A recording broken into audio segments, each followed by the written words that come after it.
मराठी भाषेला अभिजात दर्जा लाभल्यामुळे आता मराठी ही भारताचा अभिमान होईल अशी प्रतिक्रिया भाजपचे शहराध्यक्ष संजय वाघोले यांनी व्यक्त केली आहे। या ऐतिहासिक निर्णयाबद्दल पंतप्रधान नरेंद्र मोदी यांच्यासह या निर्णयासाठी सातत्याने पाठपुरावा करणारे उपमुख्यमंत्री देवेंद्र फडणवीस यांचं शहराध्यक्ष वाघोले यांनी आभार मानलेत।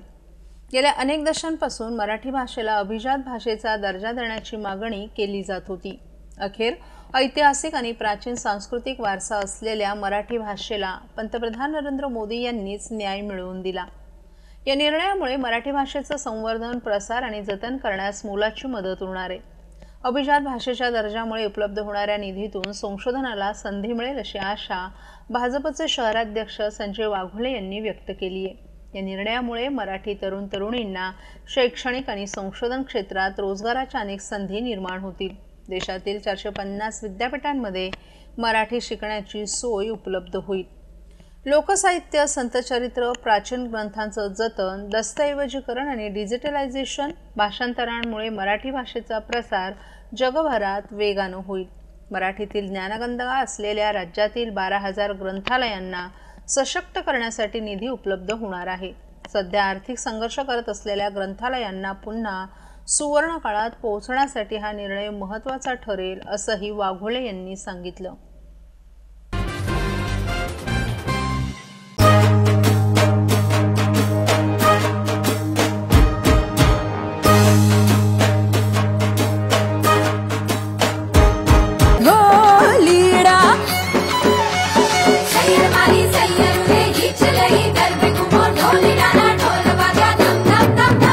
घेरदार घूमता रूपरू झूमता हैया ने चोरे गोरी तमे मन गाली धामो हीरा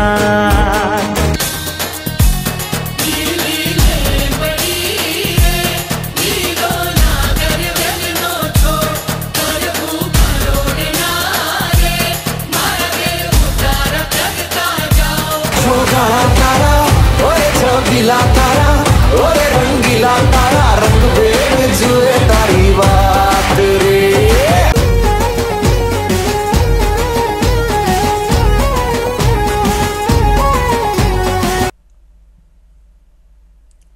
महिला सक्षमीकरण आणि लाडकी बहीण योजनेच्या कार्यक्रमांसाठी पंतप्रधान नरेंद्र मोदी आज ठाणे दौऱ्यावर आहेत। ठाण्यातील घोडबंदर रोडवरील वालावलकर मैदानात आज जाहीर सभा होणार आहे। या पार्श्वभूमीवर प्रत्येक महापालिकेच्या परिवहन सेवेतील निम्म्यापेक्षा जास्त बसेस पंतप्रधानांच्या सभेला जाणार असल्यानं प्रत्यक्ष रस्त्यावर फार कमी बसेस धावत आहेत। मोदींच्या या दौऱ्यामुळे चाकरमान्यांचे मात्र हाल झाले। नवी मुंबई महापालिकेनं 300, ठाणे महापालिकेनं 250, मीरा भाईंदर महापालिकेनं 125 आणि कल्याण डोंबिवली महापालिकेनं 79 बसेस मोदींच्या सभेला महिलांना नेण्यासाठी वळवल्यात। मोदींच्या सभेचा फटका सर्वसामान्य प्रवाशांना बसला असून आता ठाण्यातील स्टेशन परिसरातील बस स्टॉपवर चाकरमान्यांची तुफान गर्दी झालेली पाहायला मिळत आहे। कामासाठी जाणाऱ्या लोकांच्या अक्षरशः रांगा लागल्यात, त्यामुळे कामाच्या ठिकाणी पोहोचेपर्यंत चाकरमान्यांच्या नाकीनऊ येणार आहेत। चाकरमान्यांना होणाऱ्या त्रासामुळे नागरिकांनी मोदी सरकारचा निषेध केलाय। मोदींच्या कार्यक्रमासाठी टीएमटीच्या तब्बल 250 बसेस वळवण्यात आल्या असून फक्त 150 बसेस रस्त्यावर धावत असल्याची माहिती अधिकाऱ्यांनी दिली आहे। याशिवाय खारेगाव टोलनाका आणि कशेळी टोलनाका मार्गे ठाण्याकडे जाणाऱ्या अवजड वाहनांना बंदी घालण्यात आली आहे। शनिवारी रात्री 12 वाजेपर्यंत ही प्रवेशबंदी करण्यात आली असून सर्व ट्रान्सपोर्ट, वेअरहाऊस संघटना, वाहन चालक आणि मालकांना आदेश देण्यात आले आहेत।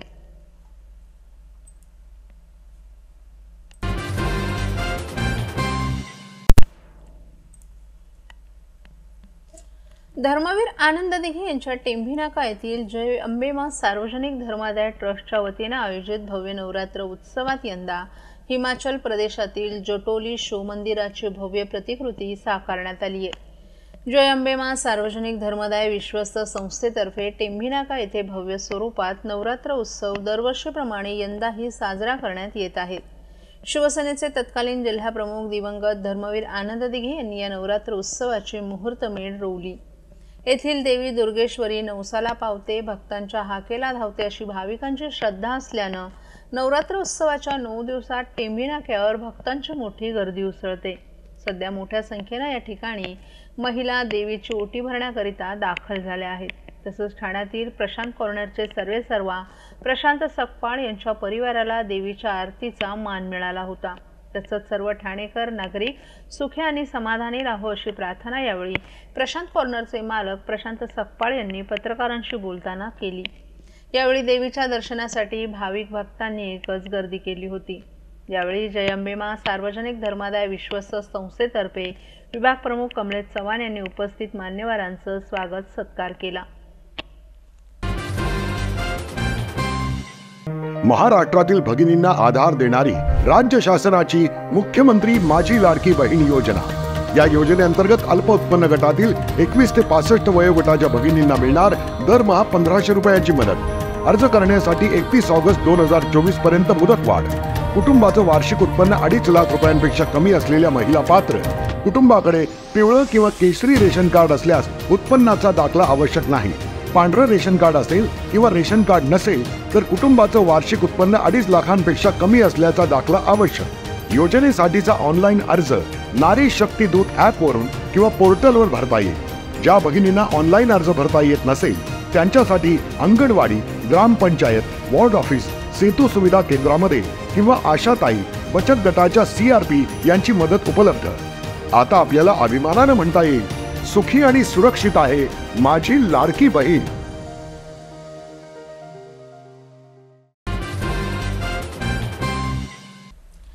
शिवसेना उपनेते आमदार रवींद्र फाटक यांच्या प्रमुख मार्गदर्शनाखाली उपस्थितीत कालच्या नवरात्र उत्सवाच्या दुसऱ्या दिवशी संकल्प प्रतिष्ठान आयोजित नवरात्र उत्सवाला अर्चना योगेश शेटे, ज्या ठाणे महानगरपालिकेच्या धर्मवीर आनंद दिघे जिद्द विशेष शाळेच्या मुख्याध्यापिका आहेत, यांचा यथोचित सन्मान करून त्यांना साडी देऊन गौरवण्यात आलं।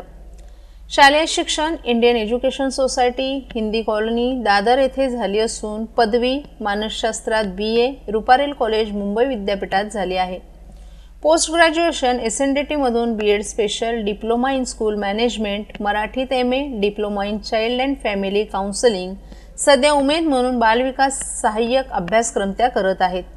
1995 पासून शिकण्याची अक्षमता, ॲटिझम, बौद्धिक अपंगत्व, सेलेब्रेल पाल्सी आणि विकास विलंब असलेल्या मुलांसोबत त्या काम करत आहेत।